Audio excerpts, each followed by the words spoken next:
Before you watch this video, you should go to guitarinfusion.com right now and download my free course, the Music Theory DNA course. In that course, I'm going to teach you how I view music theory. It's way simpler than you think. Go do it right now, guitarinfusion.com, and let's get into this video.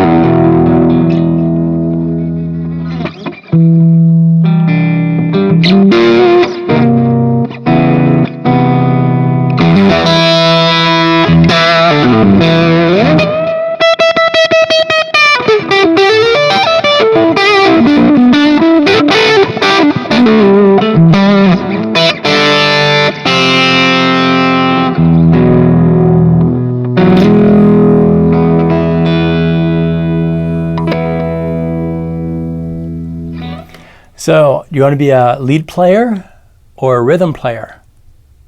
Why not both? That question has been asked so many times. And when I started playing, I had to decide, do I want to be a rhythm player or a lead player? Or I thought I had to decide. I went the lead playing route, but really you don't need to choose. Why not blend both together? Rhythm without a melody is just rhythm. Melody without rhythm is melody. Let's blend both together. I'm going to show you how to do that, but first, this.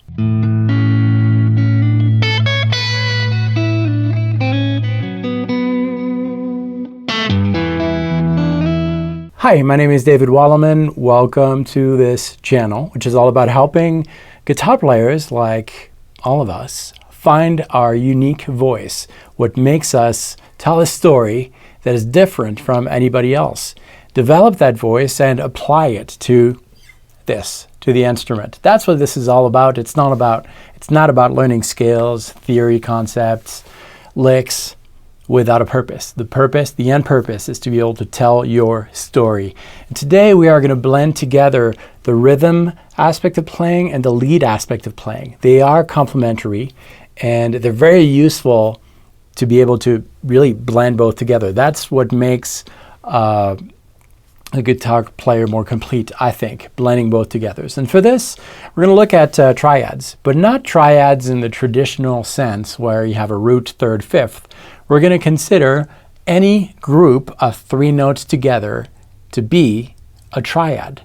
So that means that I could have traditional triads like this one, root, third, fifth, minor triads, but also any groups of three notes. So this, we'll call this a triad too. It doesn't matter which note you're targeting. As long as you have three, we'll call that a triad. So a group of three notes is a triad. We're going to work with these because typically, and I'm going to make some very general statements. I know there's always exceptions, but let's keep it simple. Typically, lead players are going to operate with an overdrive or a distortion pedal or something that is going to help them be, more distinct from the other instruments. Typically, not always, typically. So that's what we have here. By the way, I'm using my Hughes & Kettner Grandmeister Deluxe 40 here with FX8. That's the pedal board for all the effects. That's FX8, and the amp is the Grandmeister here, going direct out into the sound card. But anyways, I've got distortion here, an overdrive pedal.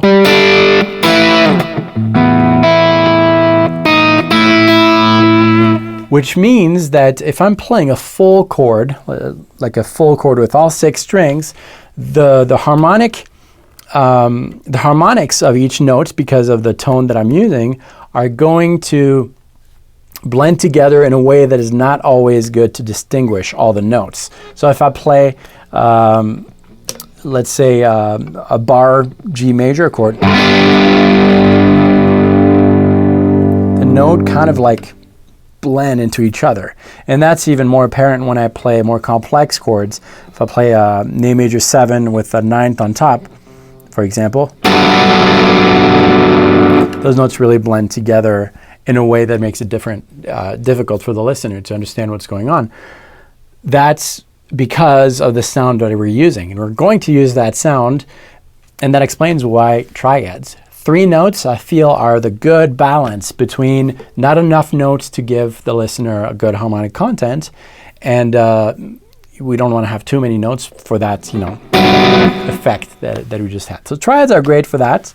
And what we're going to do to explore this is blend those triads with scales and try to incorporate both together to be able to have some chord elements in there, but also some lead element.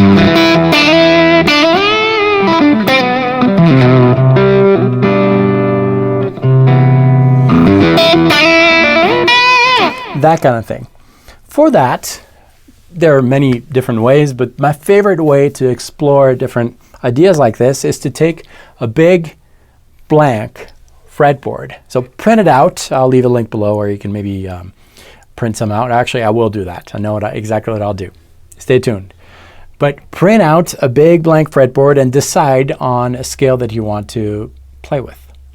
Let's consider a G Dorian scale. So if I have a G Dorian mode, scale mode, same thing. Let's not get too technical. We have 7 notes within the G Dorian mode. So 7 notes, 1, 2, 3, 4, 5, 6, 7. This will work with whatever position you're using, by the way. So we have 7 notes, and these 7 notes can be repeated on the fretboard. That's because on the guitar, not only do we have octaves, but we can also play the same exact pitch on different strings, different frets. So that means that if we fill our big blank fretboard with all the possible notes, all those 7 notes of G Dorian, we're going to have a big fretboard. And within that fretboard, you're going to target groups of 3 notes together. Because these triads are extracted from the full scale, we know the notes that are surrounded that triad, regardless of what the triad is. And so the exercise here is to focus on a group of 3 notes. So if we're back on that simple example here, some notes that are within reach could be maybe this one, this one, this one, this one. So we've got our triad here, and then we've got some additional notes that are within reach here. And we're going to try to play the triad and embellish it with some of these notes, some short melodic lines here.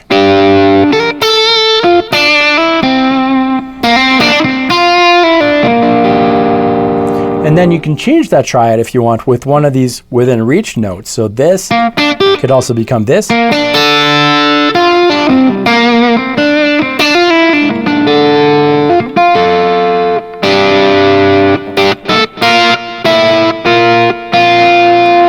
And already you're making music like that by exploring the fretboard piece by piece. If at any point you find that there is a triad or a position that is just difficult to play and you're getting really frustrated, move on to another one. You'll get back to it later. And also, this is very important. There's so many things to learn in music that if there's something that you're working on that just doesn't sound good to you, and you know that the end result that you're trying to achieve, that just doesn't resonate with you, just let it go. You can't know it all. And it's much better, I think, to focus and work on the things that are appealing to you, because that's part of who you are. And we only have our lifetime to work on the guitar. I say only because a lifetime's not enough. And why not, concentrate on the areas that are really pleasing to you. All right, so once you did that, 5 minutes a day, 10 minutes a day, or as long as you find joy in discovering these things, your ear will do something very interesting. It's going to regain control over your fingers. Because, that's what happens when you first learn how to play, if you have been playing for a while. Most likely you started with the pentatonic scales. Okay, and you started to learn some licks. And then if you hear ba-da-ba-bum, you kind of know that it's going to be something like that. Because you've played this enough and your ear is regaining control over that. That's why a lot of players, they start with the pentatonic scale. Their ear is really locked with what the fingers are doing, the muscles are doing, and there's a lot of enjoyment with that, and they just rely on the pentatonic scale because that connection is made, but that connection can be made with many, many other things, with anything. That's really the ultimate goal. That connection could be made with this exercise that we're doing. So eventually, that's what will happen. You'll start to improvise on your own without even having the chart, because your ear is going to tell you that, okay, I want to hear this sound.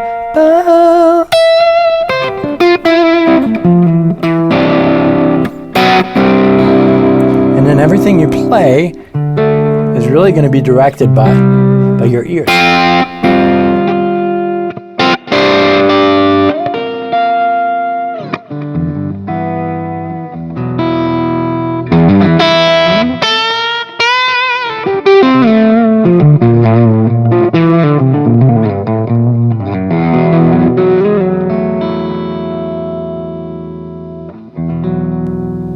To work on this, I prepared a free downloadable pack. In this pack, you're going to get some blank, empty fretboards all over the fretboard, so you can print those out and work on whatever scale you want. I'm also going to include the scale that we were working on here, the G Dorian scale, all over the fretboard.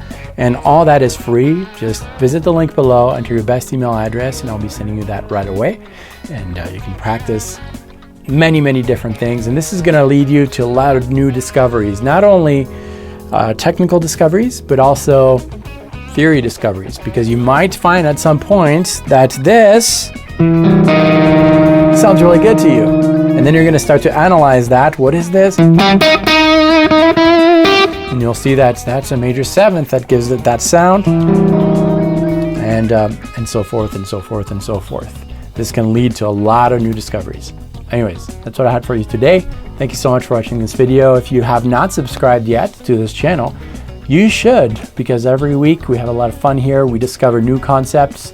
3 videos come out on Mondays, Wednesdays, and Fridays. New videos like this one, helping guitar players like you find their voice, discover new things on the instrument to tell your own musical story. Thank you so much for watching this video. I'll see you next time.